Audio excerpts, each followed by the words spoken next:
Ladies and gentlemen, I would like to welcome you all to this web panel. Today we are going to talk about the genocide in Srebrenica 25 years ago and the connection between genocide denial and Islamophobia. The Srebrenica genocide took place, as I said, 25 years ago, and more than 8,000 Muslims, Muslim men, were massacred by the Serbian forces in Bosnia at that time. And unfortunately, this also happened they were under the protection of the UN forces in Srebrenica. It was declared as a safe zone, but however, this took place. Of course, beyond that, also many massacres took place also against Muslims in Bosnia. Today, unfortunately, after 25 years, we are seeing a wave of statements from elites, politicians, that they are denying that this has happened. And this was the biggest massacre or genocide, that took place after the Holocaust in Europe, after the Second World War. And the motto was never again. However, it did happen again. And the problem today is that some circles are trying to eradicate the memory of this genocide. And today we are going to discuss this issue. We have distinguished speakers with us. We have one keynote speaker, Abdullah Eren. He is the president for Turks abroad and related committees in Turkey. We have Amil Khan from the Remembering Srebrenica UK NGO. We have Farid Hafez from Georgetown University, the Bridge Initiative. And we have Ejub Kostić, author of the European Islamophobia report, Serbia country report he has authored. And tonight we're gonna discuss this important issue. And today is the anniversary of the 25th anniversary of the Srebrenica massacre. So today is an important day. So let me start with Abdullah Eren. I would like to give the floor to him to deliver his keynote speech, and then we will continue with the discussion with the panelists. The floor is yours, Abdullah. Thank you very much, Mr. Moderator, my dear friend Enes Bayraklı, and hello to everyone. I would like to thank the organizers of this event, and I would like to express my deepest gratitude for the privilege of addressing here during the 25th anniversary of the Srebrenica genocide. Today, I would like to speak out on what happened back then in 1995 and how the world has failed to remember our sisters and brothers, mothers and fathers who lost their lives in those dark days. We believe that discussing this issue is crucial, particularly on the day we mourn for our losses while all the others sacralize the evils in genocide. Understanding why Srebrenica matters and what we can do for standing up against hatred and Islamophobia is the only way to keep alive the harrowing memories and take lessons from it. The attacks on Bosnia started on the 1st April 1991, and this marked the Serbian persecution in Bosnia, which lasted for 3.5 years. When everything was over, 1 million people were forced to migrate within the country. 200,000 Bosnians were massacred, 12,500 Bosnians disappeared, more than 500,000 Bosnia-Herzegovina citizens were left homeless, and unfortunately 50,000 women were systematically raped, and half of the 5,000 artifacts from the Ottoman period were destroyed. July 1995 witnessed the scariest moments of the Bosnian brutality in the Serbian autonomous region, established in Bosnia-Herzegovina with support from Serbia and lasted for a week. Srebrenica was one of the 6 UN safe zones declared in Bosnia in 1993, as you said, and was intended to be protected by the Dutch Peace Corps. The United Nations took on the obligations it didn't fulfill and left its safe areas to its fate. Srebrenica, isolated, was swollen with the refugees from the neighborhood, starving, disease, malnutrition, pneumonia, tuberculosis were looming around. While Srebrenica was in this situation, on the orders of the Republic Srpska President Radovan Karadzic, Serbian General Ratko Mladic moved down Srebrenica in the morning of July 6. The justification was retaliation for the infiltration of Muslim forces in the city into Serbian territory. Of course, there was no such thing. On July 7th, Bosnia Serbs attacked one of the Dutch military observation points in Srebrenica, and they took hostages some of the Dutch soldiers, and the international community made no preventive attempts, using the hostages as an excuse, and Srebrenica would be sacrificed. On July 11, Ratko Mladic entered the city and said to the cameras, and it is all recorded, he said, "It is time to take revenge on the Turks," adding that he gifted the city to the Serbs. Civil massacres took place within a week, July 11 to 16, and 8,372 Muslim Bosniak men under the age of 75 and over 12 were killed.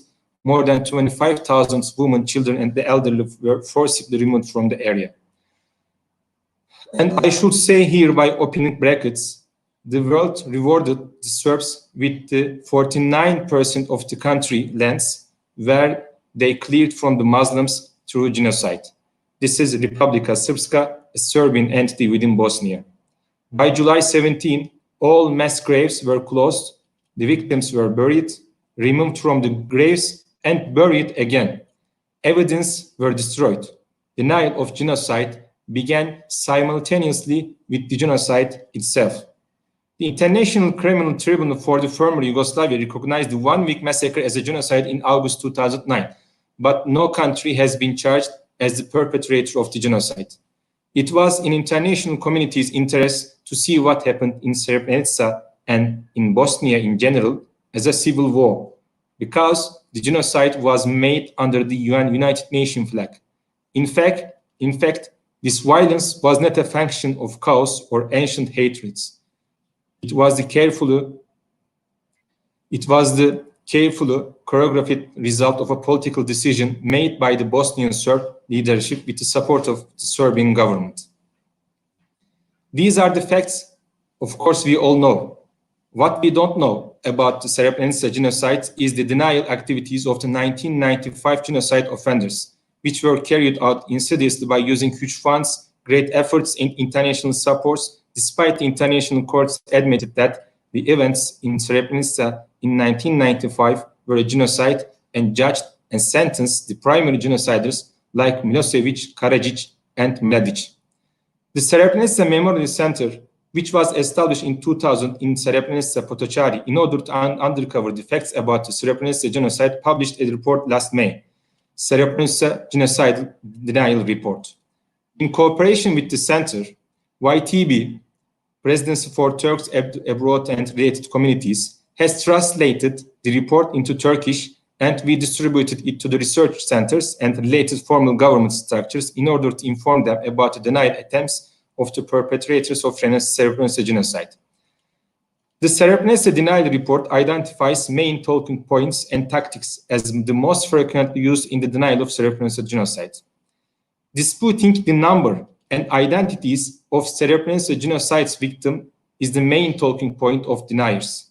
Those who deny the Srebrenica genocides open the number and identities of Srebrenica victims up for the discussion and reject the number of the victims accepted by the respected judicial authorities, claiming that this number is at most 2,000.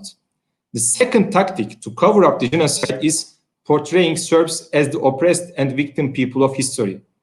According to this approach, an anti-Serb campaign is being carried out all over the world, and conspiracies are constantly being produced in order to denigrate, demonize, and display them as murderers.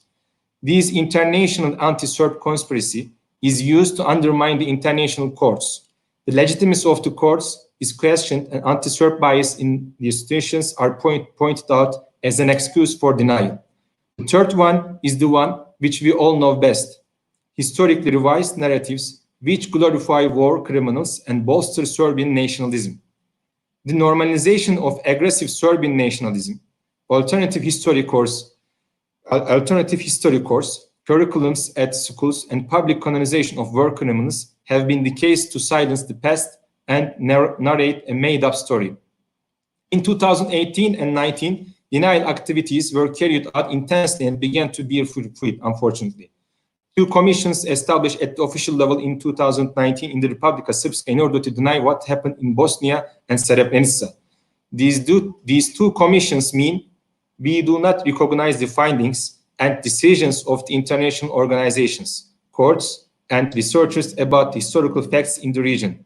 The whole world is the enemy of Serbs, and the facts are distorted. We will find our own truth, that is, we will construct it. So, by distorting the truth, we will rewrite the history. The developments within the municipality of Srebrenica in the last 2 years reminds Muslim residents of Srebrenica the events before the Bosnian War, unfortunately, declaring the war criminal Radovan Karadzic as a hero. Serbian mayor of the city uses the rhetoric that exalts the fascist Chetnik movement at every opportunity. The posters of Radovan Mladic and Karadzic, who are responsible for the genocide, are exhibited in various parts of the city within the inscription, "No genocide has occurred."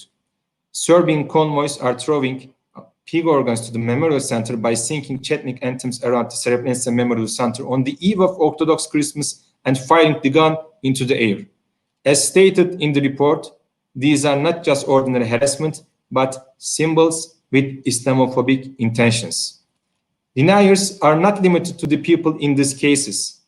The 2019 Nobel Prize for Literature winner, Austrian writer Peter Handke, has also been identified as one of the deniers of Srebrenica. You also put him on the cover of your very important work on the Islamophobia report 2019.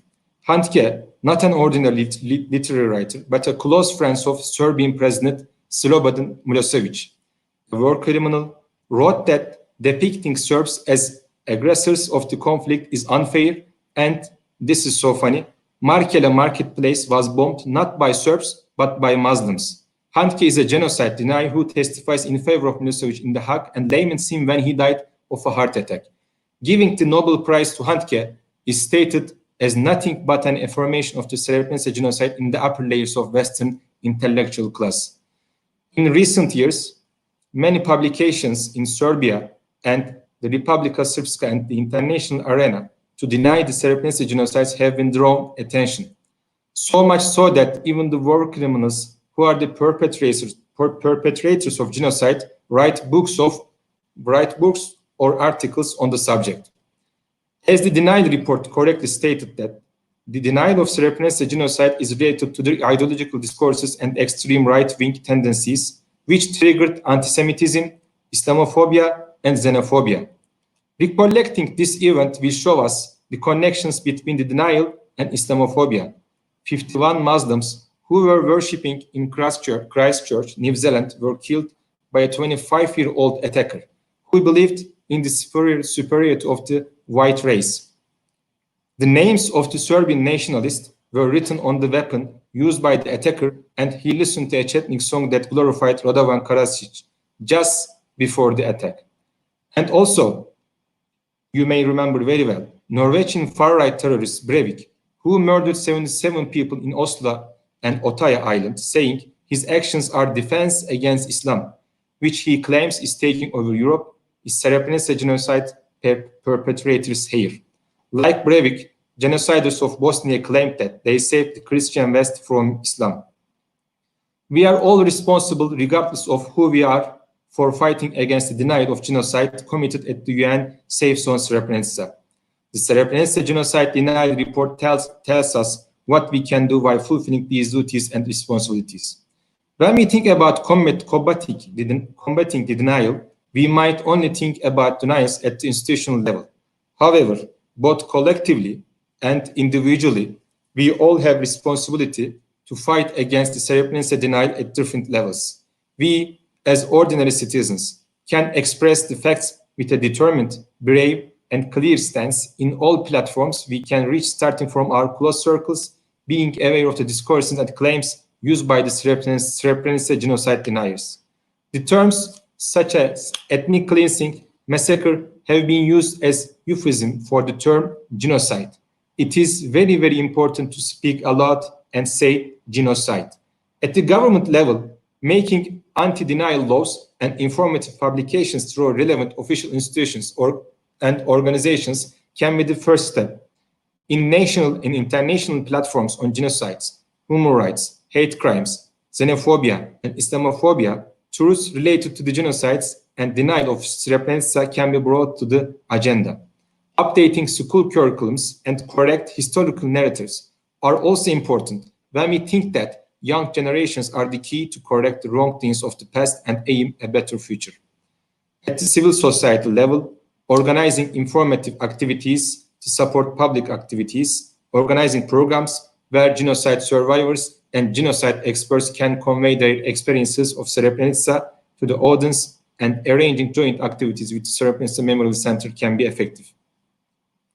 Today is the 25th anniversary of Srebrenica genocide, and unfortunately, we gathered online because of the pandemic. As I mentioned before, we all have responsibilities on different levels, and what we know is that the truth must be protected. Remembering Srebrenica and understanding the denial have real importance to see the current events in light of resurgent threat of Serbian nationalism against Muslims. By recognizing this fact and not forgetting that we are all responsible to combat the denial and Islamophobia, it will be possible to build a peaceful world and pledge to stand up to any kind of hatred, intolerance, and disrespect against Muslims. We must speak out with one voice when a genocide is denied and must not forget the genocide, because a forgotten genocide is repeated. Thank you very much for listening. Thank you very much, Abdullah.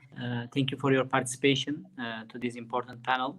And I would like to thank you once again for your participation. And then I would like to continue with the panel. We will have our first speaker, Farid Hafez.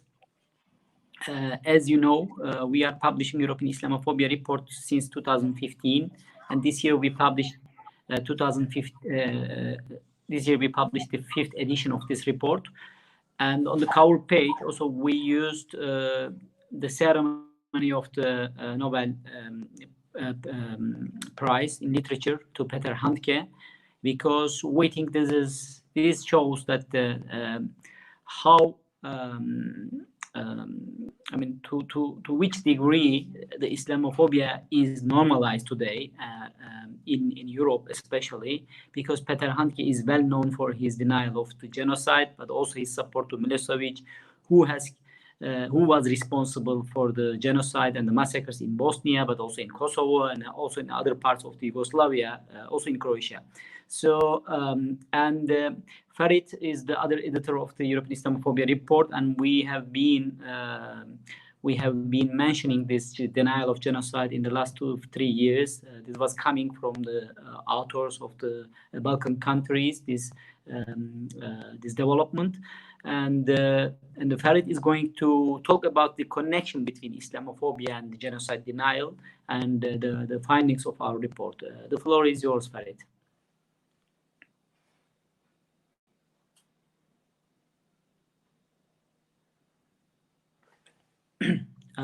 We cannot hear you. All right, you should hear me now? All yes. Right. Perfect. Okay. Thank you, Enes, for having me here and for organizing this panel and dedicating it to this, I think, very important connection that we can see all around the world, actually, when it comes to the denial or the genocide in respect to a Muslim population, the Bosnian Muslims, 25 years ago, and what we see in the dissemination of anti-Muslim ideology around the world. Definitely, if we go back, and since the European Islamophobia Report 2019 is our point of departure here, there were a lot of events that took place on a global level, also on a European level, which we could mention here, right? There were terrorist attacks in Europe, like those in the German city of Hanau, but also the most, let's say, infamous one that really shook the global public, and which was also shortly mentioned in Christchurch, New Zealand. where we all know terrorists stormed 2 mosques and shot 51 people dead. So let me just explain why for the cover of this year we did not choose one of these terrorists or murderers who killed praying Muslims or politicians in Germany, but why we chose this picture showing Peter Handke being awarded the Nobel Prize in Literature. For us, this was a very striking example of the normalization of Islamophobia. Not within the circles of white supremacists, from whom we all know what they believe in and what they are doing, and it's very obvious, right? But we wanted to choose something discussing Islamophobia within the circles of power, not the circles of the fringe white supremacists. So in a way, I think it was indeed a scandal, as we have seen, because there were a lot of reactions.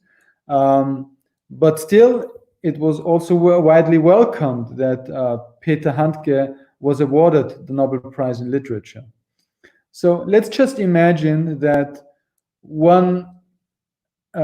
an author and an award-winning author receives a Nobel Prize in literature, and he's a Holocaust denier.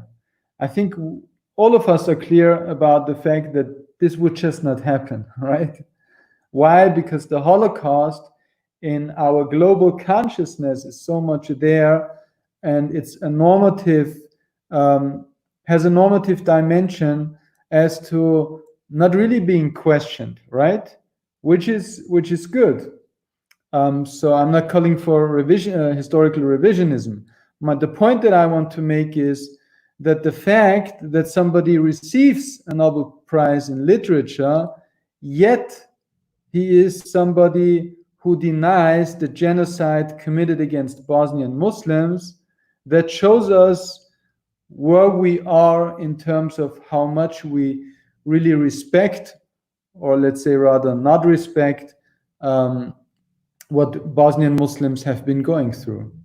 So the genocide is a symbol, because it was, at the end of the day, the largest human catastrophe on the European continent since the end of the Second World War, right? So after 1945, after the whole world was, and especially the political elite in Europe would say, never again, we saw that it happened again. And it was committed by white Europeans against white Europeans. But there was one fundamental marker which was the reason why to differentiate between the Bosniak peoples on one side and the rest, and that was the Muslimness. Hence, awarding somebody a Nobel Peace Prize, a Nobel Prize, in literature, revealed how insensitive and ignorant important global institutions are to the suffering, not only of the Bosnian people, but also to a crime against humanity which was committed against Muslims. And I think this is really the symbol and the reason why we chose this for the cover of our annual European Islamophobia report, the 2019 edition. Because as we all know, it is well known that Peter Handke has a very long history of genocide denial. The author of our last year's report on Kosovo, Adem Ferizaj, also demonstrates this in his chapter on the European Islamophobia report, which you can find online and you can download for free. And he basically made also the point that during the Kosovo War, Handke, even during that time, he expressed his wish to be, quote unquote, a Serbian Orthodox monk fighting for Kosovo. So in 2006, Handke gave a eulogy even at the funeral of Slobodan Milosevic, the Serbian dictator, who was responsible for the genocides against Albanians and Bosnians in the 1990s. And Ferizaj also makes the comment that according to him, awarding the most important literary prize to such a writer not only suggests a deeply rooted Euro-Atlantic indifference towards the fate of the Muslim majority European countries like Bosnia and Herzegovina and Kosovo, it also represents a fit occasion for the normalization of Islamophobic attacks against the right to exist for Kosovo, for instance, by European politicians. So I think the denial of the genocide against Bosnian Muslims has become simultaneously also with the proudness of white supremacists who murdered Muslims like the Christchurch terrorists, a symbol of anti-Muslim ideology, right? So we all know when we speak about anti-Semitism, anti-Semitism is always also connected to the denial of the Holocaust, right? And similarly, now we see in the circles of white supremacists that they very much deny the genocide that happened in Srebrenica and other places in Bosnia and Herzegovina. So it is not only the Nobel Prize winner Peter Handke, but also leading politicians who deny the genocide perpetrated against Bosnian Muslims.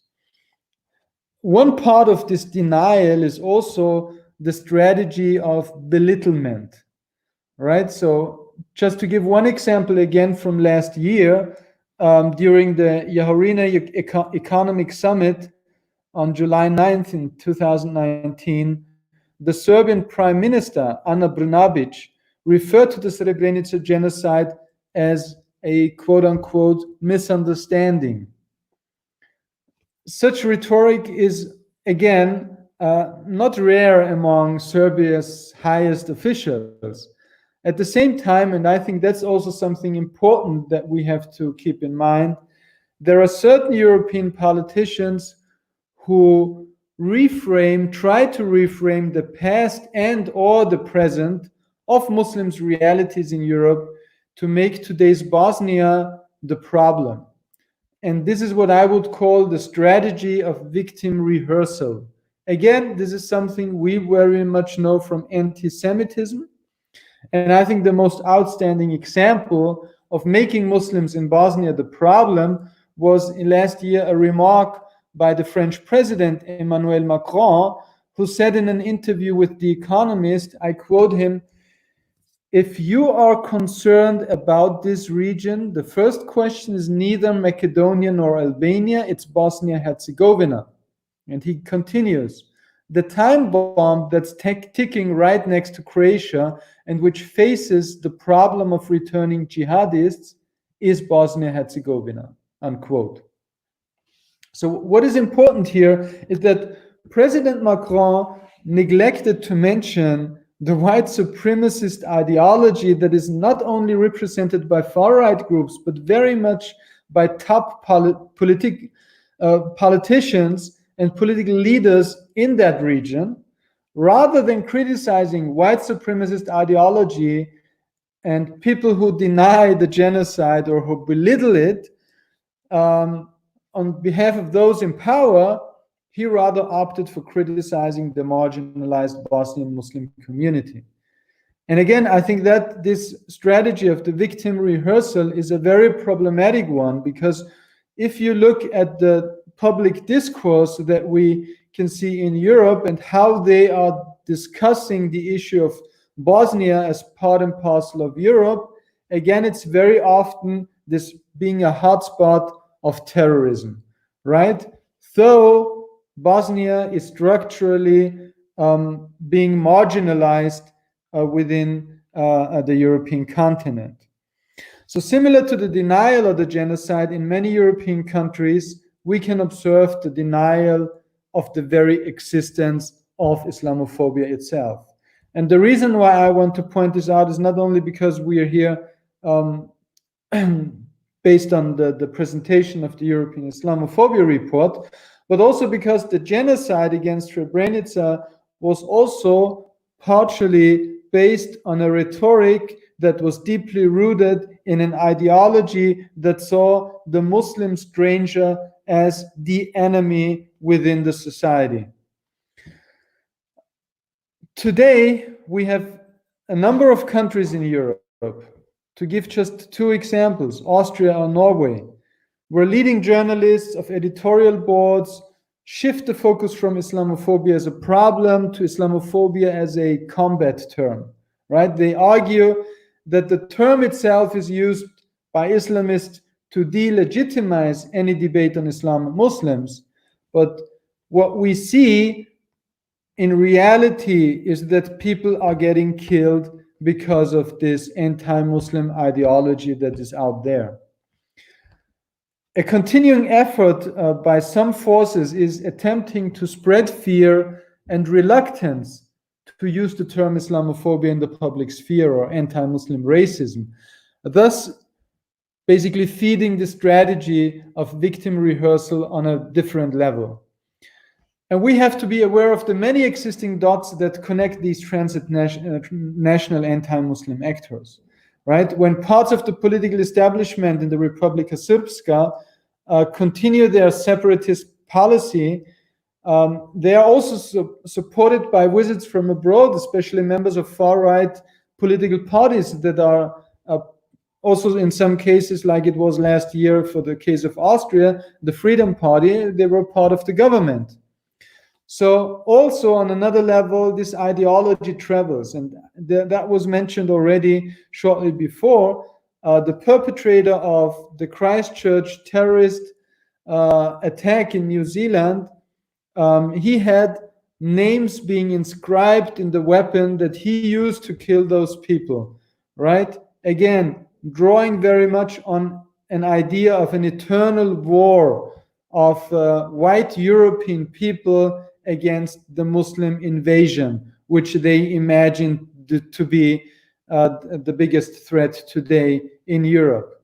And I think all of these aspects are aspects that remind us how important those incidents can become and how much also this is something where people draw mobilization on in order to mobilize people in this eternal battle that they imagine to structure the relationship between Muslim minorities in Europe and the rest of the society.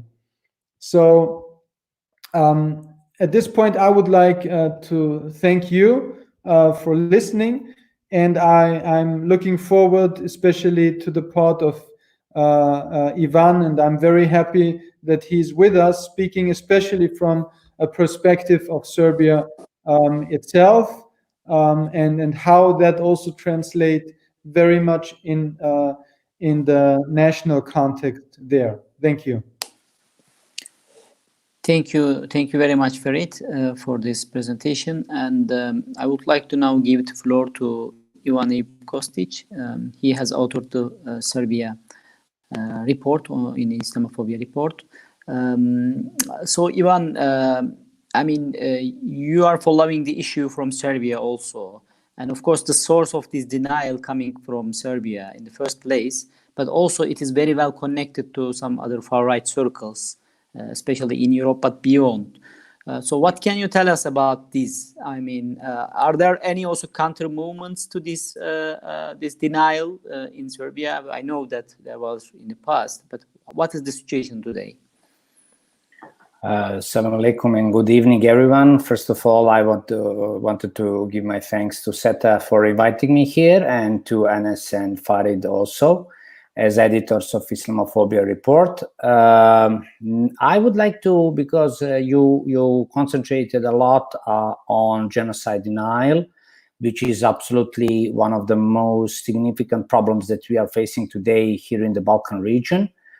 But I would like to go a little bit, one step further regarding the genocide denial and everything, because what we are witnessing in the last, let's say, 8 years from the moment when Aleksandar Vučić won the president election, who is current president still, and who was during the 90s one of the most vicious proponents of the Serbian nationalistic ideology and ideas that led to the Srebrenica genocide and what everything happened in Bosnia, I would like to say that, we are now witnessing something which Professor Dr. Haris Halilovic, who is originally from Srebrenica, but today he is a researcher at the University of Melbourne, and he was extensively writing about this. We are witnessing the 11th stage of genocide, because there is a very prominent and very important article by Gregory Stanton, who defined 10 stages of genocide. The last stage, the 10th stage of genocide, is genocide denial.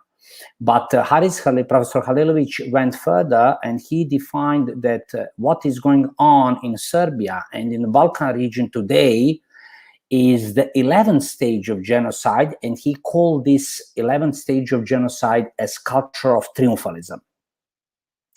What that means, that means concretely that we now are facing not only that, the genocide as such and the things that happened in the past are denied, but through historical revisionism, we are getting into the point where all these atrocities and mass murderers and genocides and ethnic cleansing, concentration camps, and what is also mentioned, which is extremely important, the destruction of cultural heritage, which can be defined as some kind of kulturocid.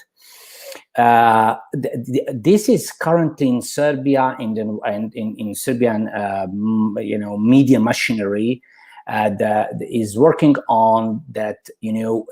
All of this is presented as a victory. So we now have this situation, very perverse situation, that war criminals, sentenced war criminals like Ratko Mladic, Radovan Karadzic, and all other people who were the leading, people during the 90s, are now the war heroes, or let's say the Serbian heroes. And this is a widespread narrative that you can find here in Serbia. The all pro-regime medias and newspapers, outlets, and electronic media, and so on, are insisting on this narrative, And of course, you have this, we can say that there are two, let's say, pivotal players in this kind of, in building this kind of atmosphere in Serbia of this culture of triumphalism and genocide denial.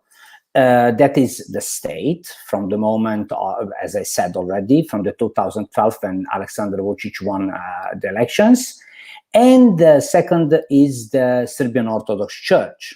Serbian Orthodox Church is, of course, the people who are known, who know these dynamics in the Balkans. They are very, very well versed in the negative role of the Serbian church, which is, which lasts for decades. We can say for a century and something already, in depicting the Muslims as archetypical other or archetypical enemy, the other with a capital O, yeah.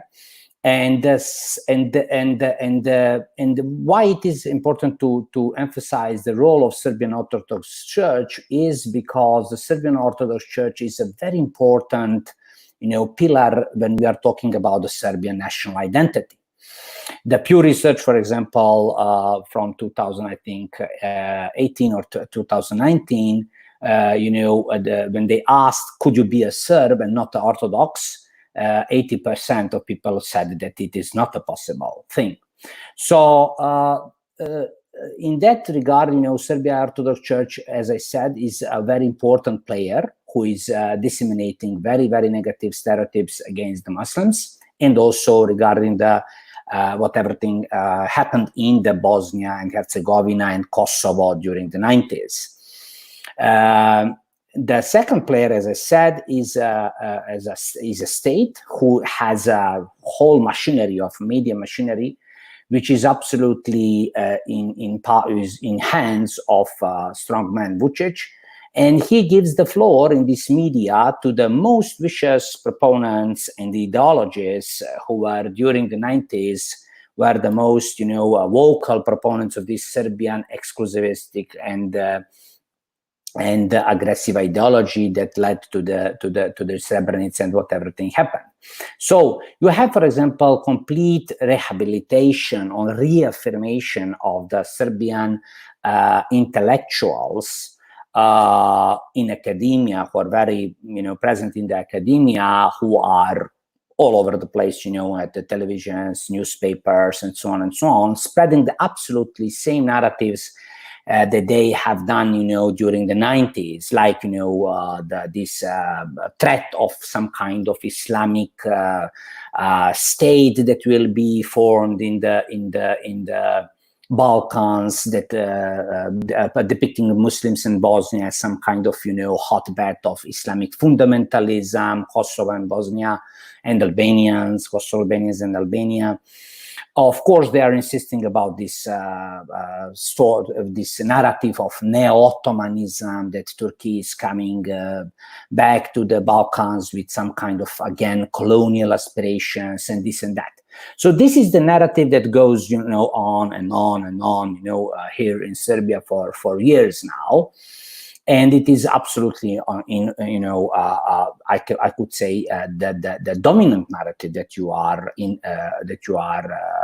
have opportunity to see in the mainstream media and the most popular media. Also, the other, aspect beside the academia is, that state is indirectly or sometimes directly supporting the formation and activities of far-right movements, which is very odd that the state is doing this. So you have now, in the last 2 or 3 years, numerous, of right-wing groups that emerge in the last 2 or 3 years.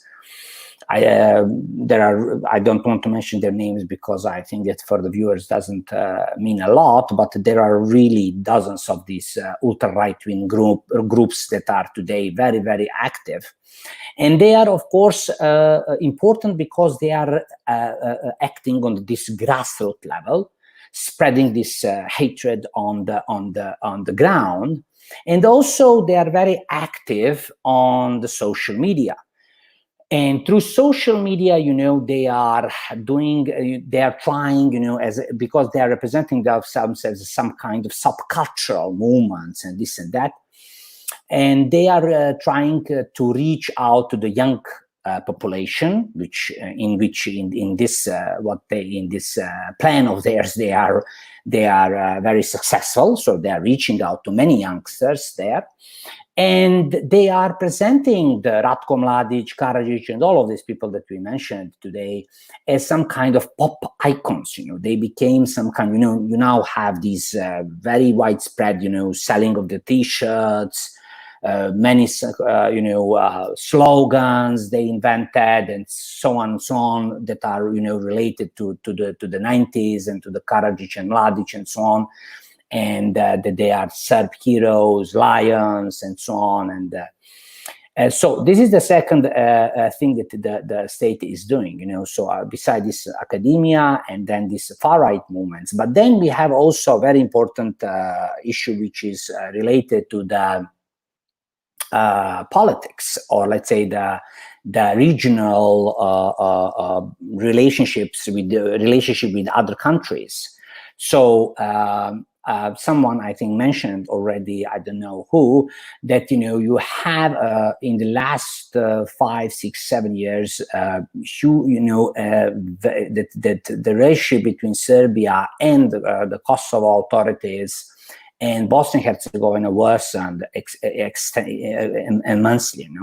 So, for example, just during the 2018 and 2019, you have, I don't know, numerous times that even the president himself, but also the Prime Minister Ana Brnabić, the Minister of Interior, the Minister of Defense, all of them, they threatened with some kind of a war of, let's say, army offensive toward the Kosovo.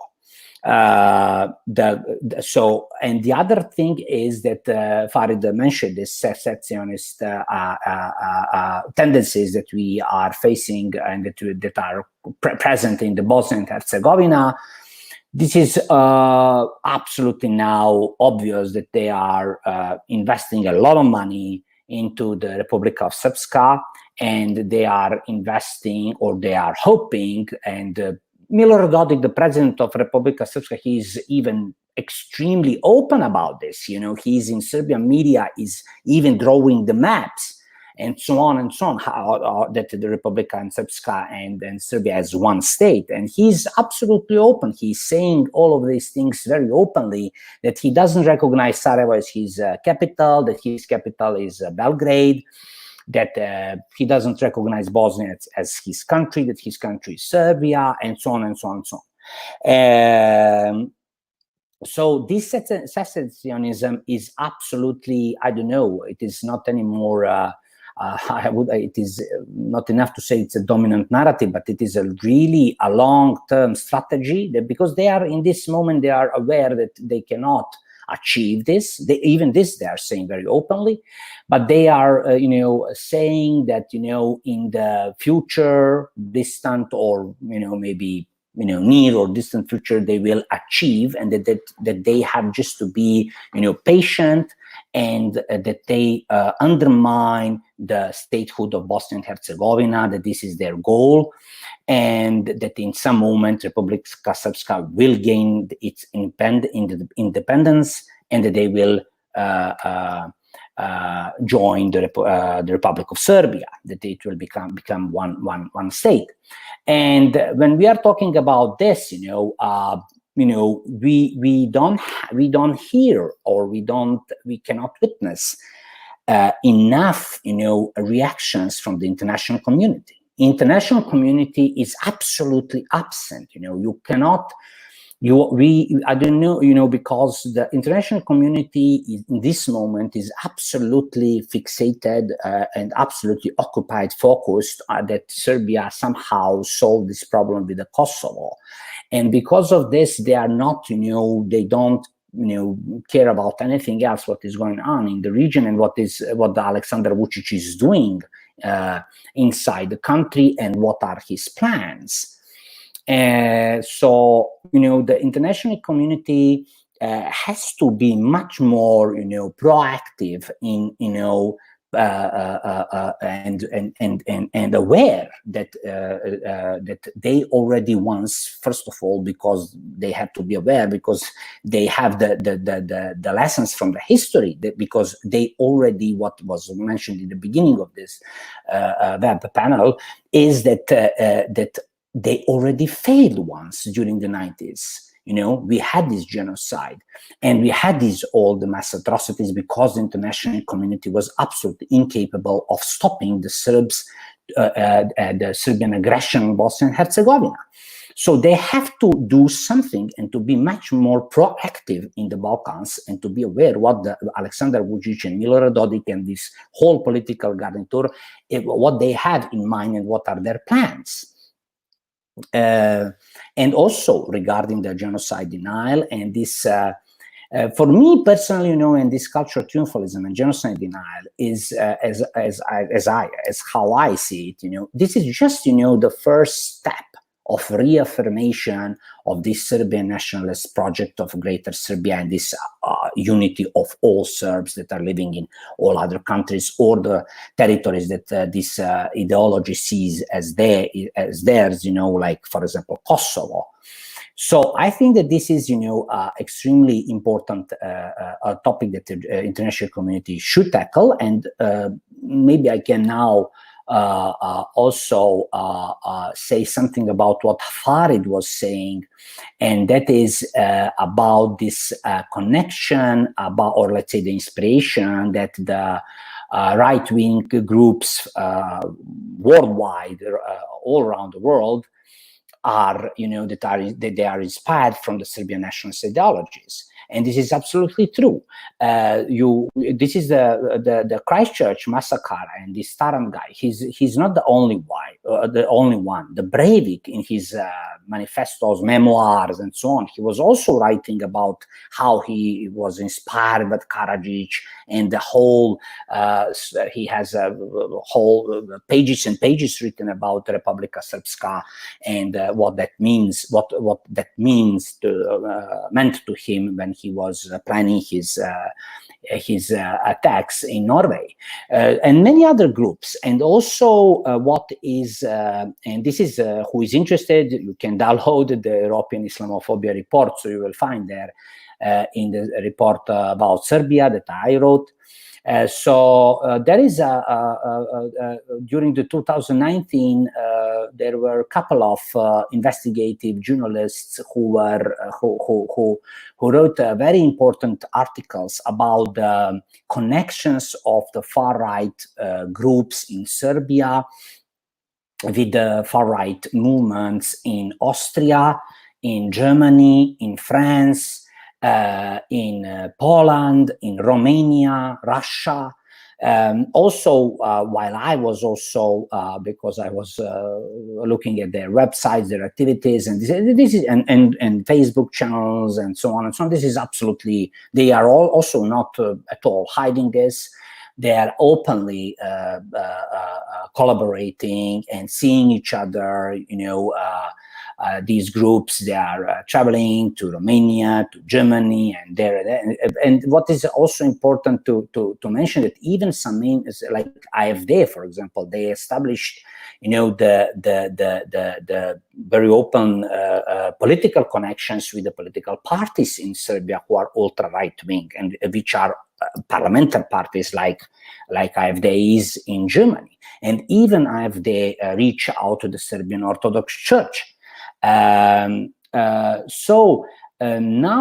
because maybe I don't know if we have some kind of time limit, but maybe I can stop here. I have also many other things to say, but I will finish it,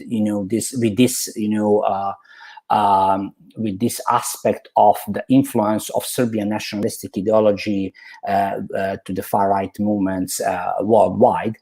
And then in the quick question answers, or let's say in the further discussion, we can go deeper if you want.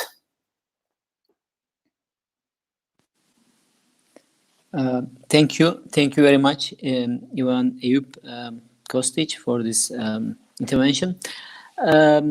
Our third speaker, unfortunately, Amil Khan from Remembering Srebrenica UK, he had a technical issue with his phone, and he couldn't join us, unfortunately.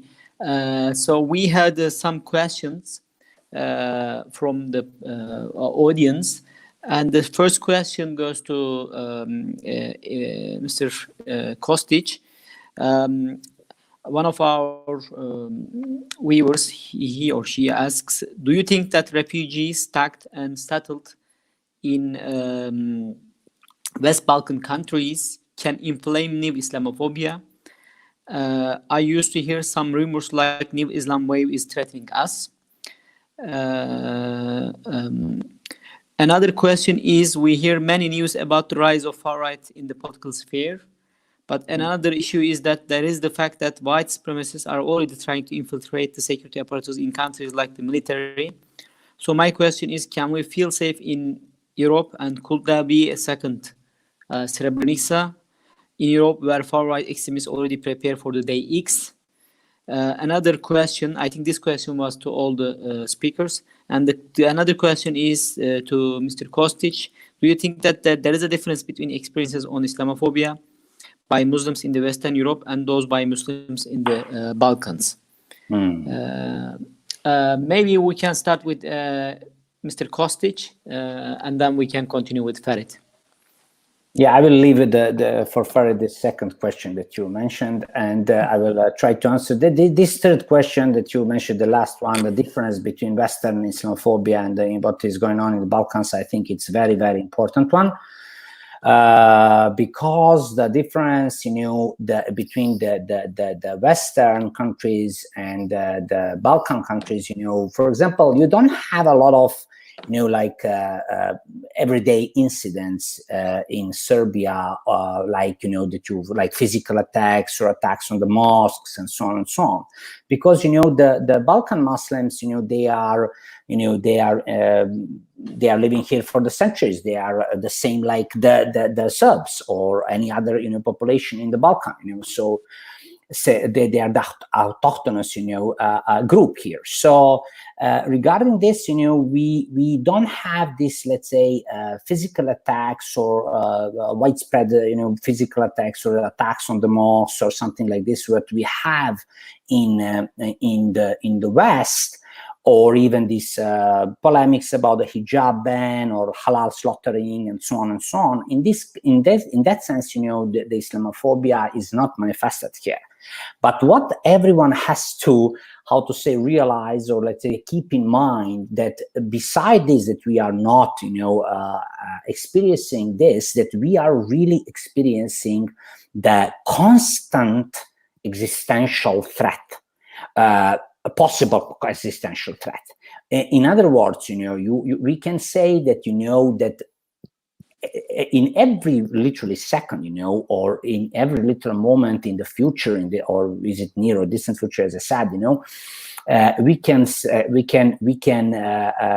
that when the Serbian nationalist ideology is in power, and when it is in full swing, we can say that Muslims in the Balkans are waking up every single morning with the question: is the new genocide is possible, or when it will happen, or what should we do? So in that sense, there is this difference that, we are here always aware about this potential physical elimination.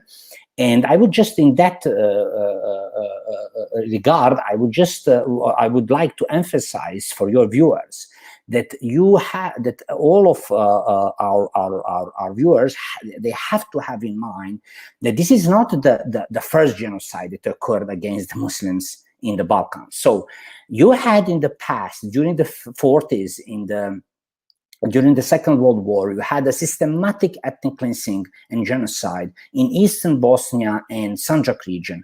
Then again, before the 40s and the Second World War, you had also the mass expulsion and atrocities again in the Kosovo, in the southern Serbia in the 30s, during the Balkan War. And in the 19th century, you have huge expulsion of an ethnic cleansing of Ottoman Muslims. There is a brilliant book by Justin McCarthy, American historian, who wrote the book, which is, by the way, a very neglected one. And he said that one of the biggest and most important ethnic cleansing in the history of Europe is the ethnic cleansing of Ottoman Muslims during the 19th century and the beginning of 20th century. So, so this is not something new. We are living with this constant, physical threat of physical elimination from these territories or from this region for century and something. So this is the most important, difference. And then Farid can now answer: is there a possibility that a genocide against Muslims occur in the Europe? Because he is definitely more competent to say something about this topic. And about this first question, I have to be honest, I didn't understood what the question was. That was something regarding the migrants, but I will now leave the floor to Farid, that he answered this question about the genocide in Europe. So then afterwards you can repeat me the question if you understand, or to clarify me the question. Farid, I think you can also respond to the questions. That was one question. Maybe you can answer that. Well, I mean, obviously nobody of us can look into the future, but it is, I mean, I myself, I'm residing in a country where you have nearly a quarter of the Muslim population is originally from the Balkans, first and foremost from Bosnia.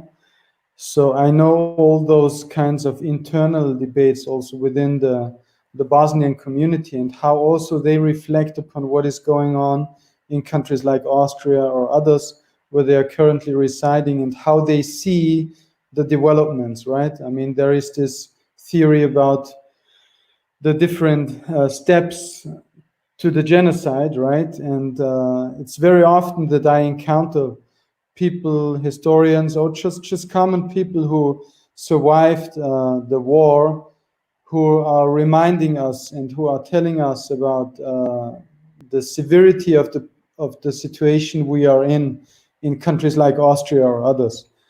This does not mean that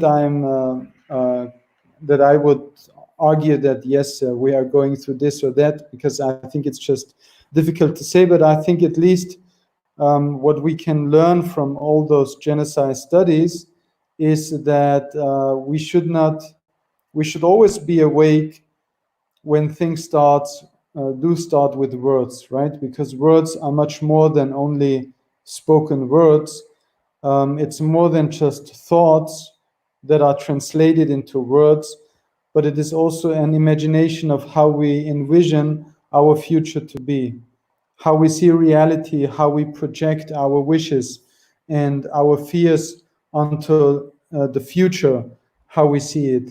So a lot of the things I think that we are also discussing in the European Islamophobia report, I think for many of us who are living in Europe, and once you realize that there is a certain atmosphere vis-a-vis Muslims, a certain way of treatment, how people speak about Islam and Muslim people here, and this kind of racism becomes very normal and is not anymore recognized even as a form of racism, but rather as a common way to talk about certain groups of people.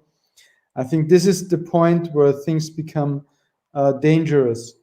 And I think one of the things that we do with the European Islamophobia report is, by presenting evidence from a whole year, we just remind ourselves and the larger audience that deals with this kind of report that there are really serious things going on here.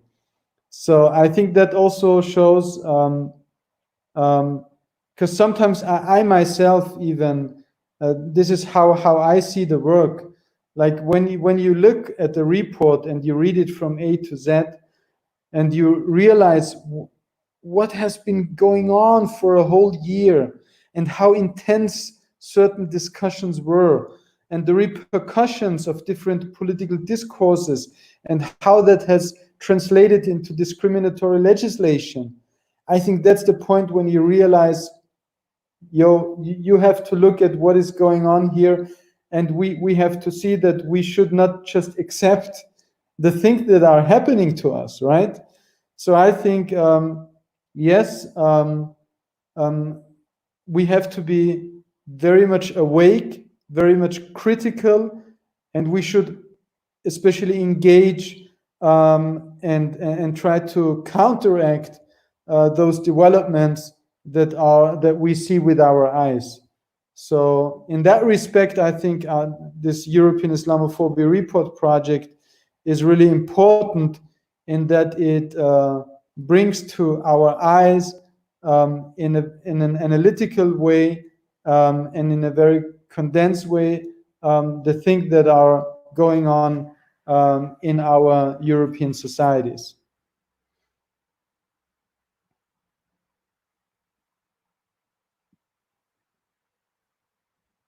I think we can't hear you now. You have to mute. Okay, yeah. Can you hear me? Okay. There is one last question. I think both of the authors can answer to that also. The European Union was coined in order to ensure peace in Europe, but then the genocide in Europe, in Bosnia, happened. This was maybe not in the European Union, but apparently on the European continent, on the borders of the European Union also. And unfortunately, since Srebrenica, we experience a rise of Islamophobia all around Europe, but also globally. Muslims and Muslim women are targeted by far-right extremists, beaten or even killed. What should the European Union and other state and non-state actors do in order to protect Muslims from further physical and terrorist attacks? maybe Ivan, you can maybe start, and then Farid can continue.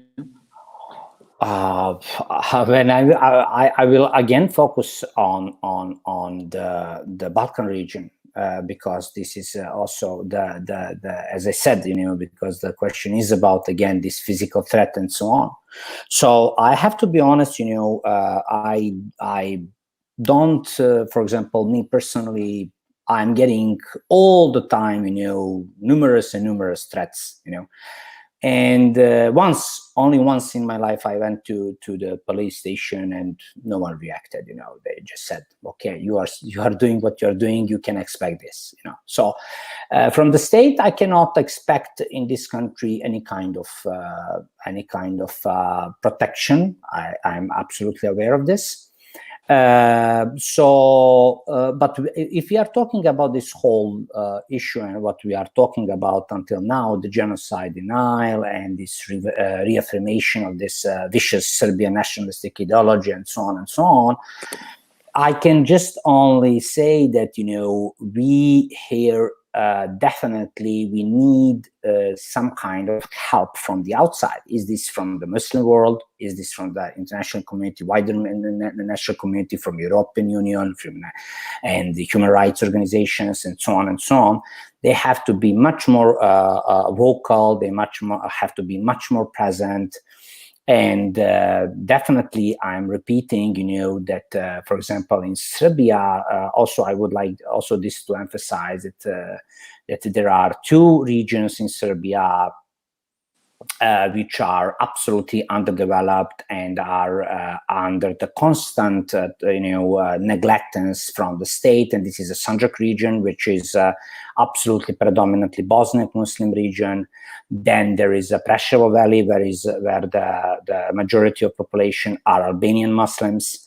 Both of these regions are absolutely neglected. The Albanian Muslims in Serbia, they are not second-class citizens. They are citizens without any kind of rights. They're all absolutely in danger. When you speak with the people from Albania, this part of Serbia, they are frightened to come to Belgrade physically. They are feared for their lives. If someone hears that they are speaking in Albanian on the street or something like that, so you had even this kind of physical attacks on Albanian Muslims, because when that was 2 years ago. This is also in European Islamophobia report. I wrote about this incident. So also, regarding the Bosnia and Herzegovina and the problem, because we definitely have to pay some more attention today because of Srebrenica and everything, is that the Bosnia is in a huge danger. About this, you can read also in European Islamophobia report from my dear friend and great expert on genocide studies, Hikmet Karčić. He wrote a lot about this. Also, how the Republika Srpska and what are they doing there. So, I think that the only way is that we are pushing and trying to be more vocal as we can, and to try to make some influence on international actors who can in some way pressure the government in Serbia and to be much more present here in the Balkans, because the things can get very, very, very ugly. Farid, maybe. I think there is a lot to do on behalf of, let's turn our attention to the European institutions. First of all, we're still in a process of working towards more recognition of the problem of Islamophobia itself. I mean, obviously, yes, we see the terrorist attacks are increasing. Yes, we see that white supremacist groups are organizing around the continent, but still we are lacking influential implementations of policies based on the recognition of Islamophobia as a problem. So We always give this example of a resolution against anti-Semitism, a resolution against anti-Gypsyism that have both been implemented by the European Parliament. There is nothing comparable on behalf of issues regarding Islamophobia. Also, yes, there is somebody in charge. There is a position for a person being in charge to fight anti-Muslim hate crime. But again, this position is not financed in a way that they can really make a big change and a big difference, right? So there is a much more work to do on behalf of the European institutions. At the very same time, a lot of the institutions like the European Commission Against Racism and Intolerance, of the Council of Europe, the United Nations, and so on and so forth, they are very clear about the fact that Islamophobia is a growing problem in Europe. But what we need is the political leaders in Europe and in the European nation states to hear these voices and to walk the talk, not just only condemn incidents of anti-Muslim hate crime on the street, of Islamophobic ideology being disseminated by far-right groups, or even to suggest that they have to change a lot of the legislation that is discriminating against Muslims in many European countries. So there is really a big amount of work to do if we speak about political institutions. Yes, if you look into the European Islamophobia report, be it the European introduction on the European level, but also the respective nation state reports, you will see that we end every single report with a number of recommendations for civil society and politics. So there is a lot was what the different authors have collected in terms of recommendations that is coming also from civil society and from scholars who are doing this kind of work. And you can see there that there is really a number of ideas that we are here to share with people who are in positions of responsibilities. So this is just to give you an overview of maybe if you want to go further into detail, if you want to do some research, this is also where you can find something. Thank you very much, Farid. We don't have more questions. And on that note, I would like to thank all of you, Farid, Hafez, and also Ejub, Kostić, for your participation for this important web panel. Also, I would like to thank Abdullah Eren for his participation and for his keynote speech. Let's hope that this kind of crime will never happen again anywhere in the world, because it is a huge crime against humanity. Unfortunately, after the Second World War, we've seen that it's happening all around the world, be it in Rwanda, in Srebrenica, but also in Myanmar. Unfortunately, we cannot prevent. We could not prevent these atrocities against innocent civilians, and then the systematic killing of the other people. However, I think this has to be, stopped, and through this kind of events and the publication of our European Islamophobia report, we are trying to draw attention to this problem.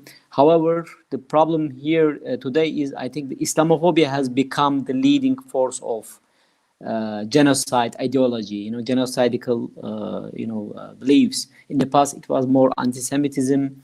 However, today, Islamophobia has become the main ideology behind this. Of course, there are other ideologies in the world, racist ideologies.